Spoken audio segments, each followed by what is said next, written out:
Oh man, I'm gonna go. Well, Frankie Edgar's coming off of a big, I think a KO, right? A knockout. Yeah, man, that's kind of devastating. Because I've actually done some training with him and out there, with those guys in Jersey. Um, Man, that's a good one. Cub Swanson always goes out there to put on a show, but I think Edgar is a little bit more technical. He's not as wild, so I think Frankie Edgar's got it. Yeah, that's an amazing fight, man. I think Cub re-signed with the UFC then, right? Because they removed their stuff. Yeah. Um, Man, like that's the thing with this sport. Um, Frankie just had, the first knockout loss of his career, and you never know how people return after that. Um, how things are in his head.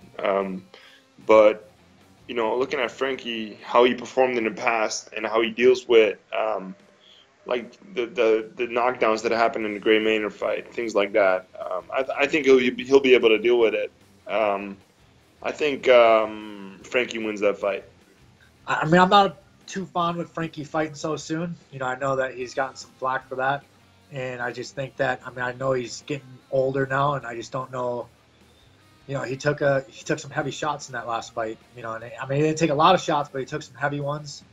I don't know. I know he's coming towards the end. I don't know how many shots you want to take to the brain, but I'm gonna still take him. I think he's got very good. I thought he was doing great in that fight until he got caught versus Ortega. Yeah. So, but Cub Swanson's a fun guy. It's gonna be a fun fight. I think that they're both. Cub Swanson's another guy that some fights he looks absolutely like a killer, and some fights it's like, oh, okay, but no, it's gonna be a fun fight. But I'm gonna take Frankie. I like Frankie, and I think it's another exciting fight. Honestly, though, I see it being a dominant decision for Frankie. I do. I absolutely love Cub Swanson. I think out of all the UFC, the whole roster of the UFC, Cub is that guy who just comes to fight. And you watch him, he's so like he'll just make things up on the spot, and it's beautiful to watch. I think he calls it beautiful destruction. But the way he does it, I've never seen no mixed martial artist do it like that before. But Frankie, on the other hand, in my opinion, he's one of the greatest of all time. He really is. I know obviously the last fight wasn't planned, but I still believe he's still an idol of mine growing up. Going back to UFC 98, he fought one of my idols, Sean Shirk.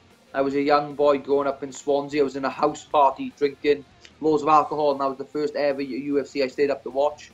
And he absolutely dominated Sean Shirk then, and ever since then I've been a big fan. And for me, on a personal level, it's absolutely huge to fight in the same card as him, But I see it being a dominant 3-rounder for Frankie, I really do.